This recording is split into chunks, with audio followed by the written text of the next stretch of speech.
Have you heard of the mirror test?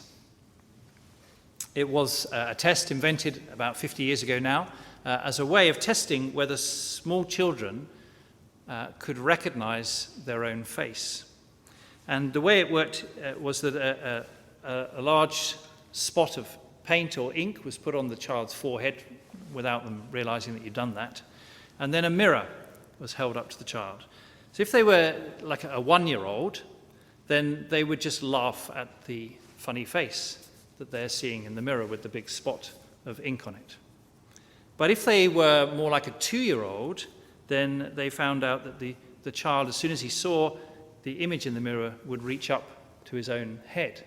He realized that what he was seeing was himself, and therefore he wondered what this thing was that had appeared on his head.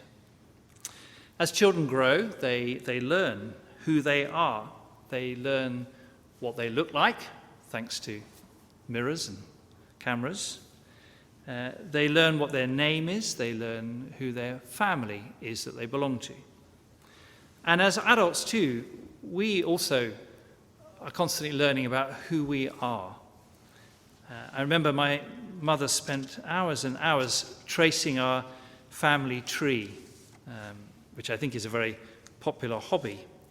This question that we have, who am I? Who is my family? Where have I come from? What has made me the person that I am now?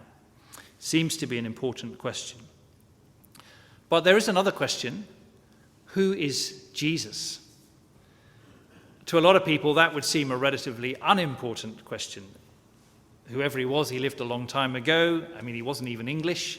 And why does it matter who he is or was? How could it be more important for someone to know who Jesus is than to know who I am? And yet, I want to convince you of that from these verses, that nothing matters more than knowing who Jesus is. This is like the rock on which Jesus is building his people, his church, his new city. So let's begin with that question of the question and the Father's answer. If you've got it open, have a look at Matthew 16, verse 13. Matthew 16, verse 13. When Jesus came to the region of Caesarea Philippi, he asked his disciples, "Who do people say the Son of Man is?" They replied, "Some say John the Baptist, others say Elijah, and still others Jeremiah or one of the prophets." I guess you know this, that little phrase, the Son of Man, is the phrase that Jesus used to refer to himself. Sometimes he would say the Son of Man, sometimes he would say I. Same thing. So who do people say that I am? Who do people say the Son of Man is? And Jesus knows that people have been discussing this. You remember after he calmed the storm, the disciples were terrified, and it said they asked each other, "Who is this? Even the wind and the waves obey him." You remember how when that paralyzed man was let down on a mat or on a bed through the roof, and Jesus told him that his sins were forgiven, the Pharisees and the teachers of the law began thinking to themselves, "Who is this fellow who speaks blasphemy? Who can forgive sins but God alone?" So there's been all this discussion going on as people met Jesus. The thing they wondered was, who is he? And the chatter in the marketplace has been that this must be one of the prophets. One of the great prophets from old has come back. Some say John the Baptist, some say Elijah, still others Jeremiah, or one of the prophets. Jesus has asked who other people say that he is, but even more importantly, he then directs the question at his disciples. What about you? Who do you say that I am? Do you think I'm a prophet or something else? Something more than a prophet, perhaps? Verse 16, Simon Peter answered, "You are the Christ, the Son of the living God." Peter and the others had seen Jesus authority, the way he would just command sickness and it would obey him, the way he would command creation, the wind, the waves, the storms, the way he would command people and say, "Follow me," and they would just do that. They had seen the way he provided food for thousands of people. They had seen him walking on water. They had seen him challenging the authorities, the religious leaders. He'd been acting very much like someone who's in charge, like a king. And like a good king, a king who challenges wrongdoing and who blesses those who humbly trust in him. And so clearly they had been wondering, is he the one promised in the Old Testament? In the Old Testament, they'd read about the Christ, the Messiah. Those mean the anointed one, two different languages. The anointed one, that is the one chosen to be the king.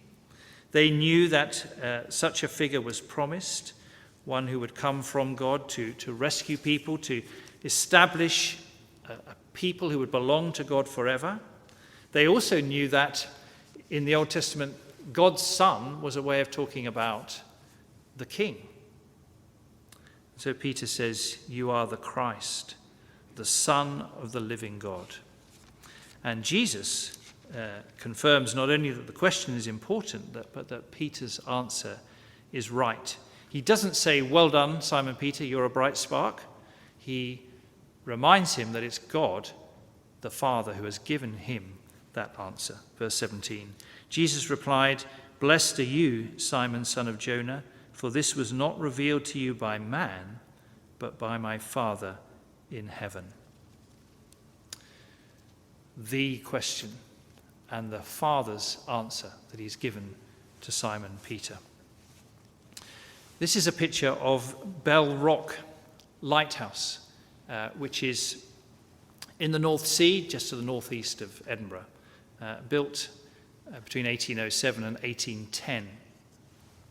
It's apparently the world's oldest surviving sea-washed lighthouse, leaving aside all those other ones that are on land and have an easy time. And it's lasted more than 200 years, and as you can imagine,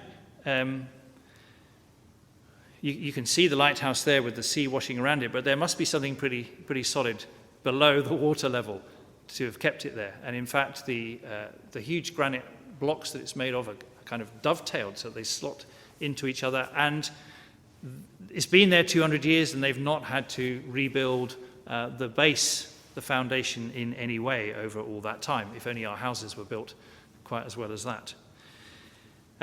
It's built on this rock that is just visible at low tide, but when they were building it, they only had 2 hours in which they could work before the sea started coming in again, and they'd have to wait till the next low tide. It's a remarkable structure, but it's built on a remarkable foundation. Jesus is about to go on to talk about the work that he's come to do. We'll hear about that next week. But he doesn't do that until this foundation is in place, until he's sure that they've understood who he is. Once that's in place, he'll go on to talk about what he's come to do. Have you answered that question for yourself? Who is Jesus? Maybe you think it's not all that important. Perhaps you think there are much more important, life-changing questions for you to be clear about. But are you sure Jesus would agree with you? Or would he be saying to you, "But what about you? Who do you say that I am?" And if you have answered it, is your answer the same as Peter's or something different? Would you say, "You are the Christ, the Son of the living God. You are God's long-promised King. You are the one who God has chosen to rule over all peoples, over all creation"? If not, maybe you have some other answer. Well, whatever your answer is, if you'd like to discuss it with me, that would be great. It'd be great to have a conversation about who do you think Jesus is? What do you make of this man? Because nothing matters more than knowing who Jesus is. Jesus then talks about building his church on this rock. Verse 18. "And I tell you that you are Peter, and on this rock I will build my church, and the gates of Hades will not overcome it. So the church is a supernatural family. It's not founded on man's wisdom, it's founded on the gift of God. It's not built by us. Jesus says, I will build my church. And he says it's built on this rock. There's a pun here because Peter in the Greek means rock. So he's saying, I tell you, you are Peter, you are rock, you are rocky. And on this rock, I will build my church. But what exactly is the rock? Is it Peter or is it something else? Some people have said the rock, they don't think the rock is Peter. Maybe the rock is the answer that Peter has given when he says you're the Christ. Well, that would make sense. But that's a bit of a long way back in the discussion, isn't it? If he meant the answer, he just says, I tell you that you are Peter, you are the rock, and on this rock I will build my church. It would be more natural to take that as meaning that Peter is the rock. And some people are nervous of that. Well, just because some people have made far too much of Peter and far too much of those who claim to be his successors, that doesn't mean that Jesus can't have meant that Peter is the rock, a foundation of the church. Certainly Peter was a key figure in the early days. On the day of Pentecost, it's Peter who stands up on behalf of all the others. Although later on it seems to be James who's the leader of the Jerusalem church, and Paul, of course, very much the leader of Christians outside of Jerusalem. I think Jesus probably did mean that Peter is the rock, but if Peter is the rock, then he's only the rock because he has just said that he believes and affirms that Jesus is the Christ, the Son of the living God. So Peter, as a man who's declared his confidence that Jesus is the Christ, that's the kind of rock that Jesus builds his church on. And again, we'll hear about this next week. Just a few verses later, Peter is trying to argue with Jesus and tell him that Jesus shouldn't go to the cross. And when Peter speaks like that, Jesus doesn't call him the rock. He calls him the devil himself. But here, Peter is a rock, a solid foundation, a man who knows the truth about Jesus and who's ready to boldly speak that truth. And on that, Jesus will build his church. Here is a picture, it's a bit grainy, but it's a picture of the congregation at St. Catherine's Church in Tranmere, which is on the Wirral. A friend of ours, Darren Moore, became the vicar there 16, 17 years ago. And at the time that he went to be the vicar there, the congregation was a lot smaller than this. It was just 25 people in a building that was built for 600. So you can imagine how that congregation felt. And Darren says that when he went there didn't seem to be very much Christian maturity. There wasn't much depth of understanding of the Bible.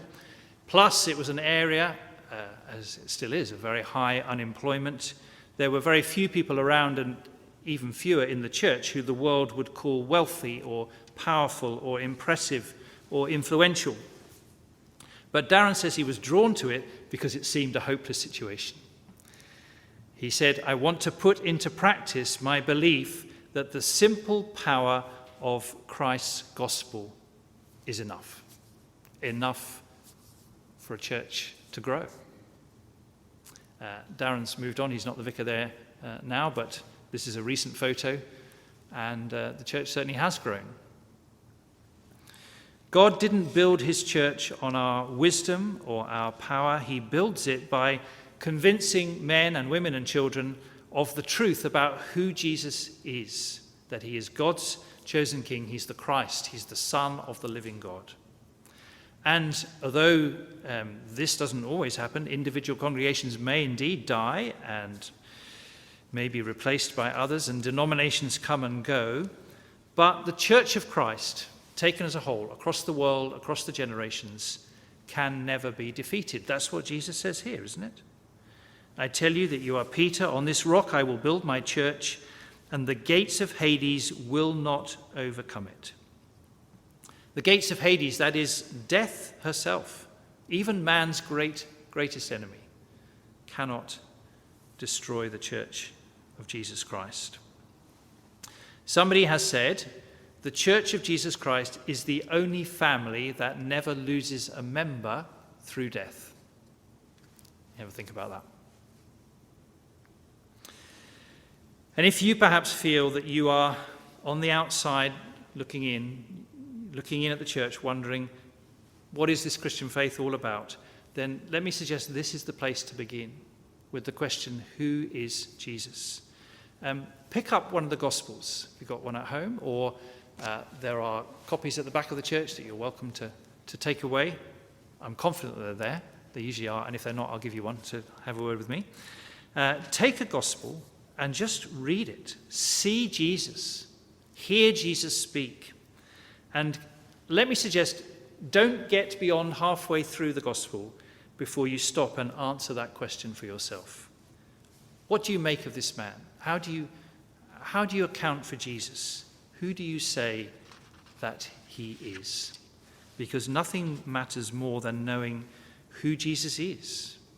Jesus builds his church on that rock. And he does it to exercise his authority on earth. Verse 19, Jesus says, I will give you the keys of the kingdom of heaven. Whatever you bind on earth will be bound in heaven, and whatever you loose on earth will be loosed in heaven. Then he warned his disciples not to tell anyone that he was the Christ. Let me just say about verse 20, that last verse. Jesus did not want his identity to remain secret forever. But the time was not right just then. The time was not right to provoke the kind of violent reaction that was certainly going to come when the claim that this man is the Christ, the King, when that got out beyond the immediate circle of his disciples. But what about verse 19? What does Jesus mean? I will give you the keys of the kingdom of heaven. Whatever you bind on earth will be bound in heaven, and whatever you loose on earth will be loosed in heaven.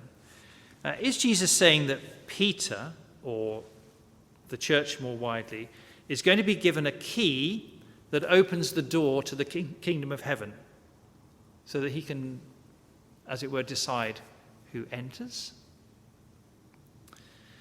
Well, it's certainly true that God has put into our hands as the church the gospel message.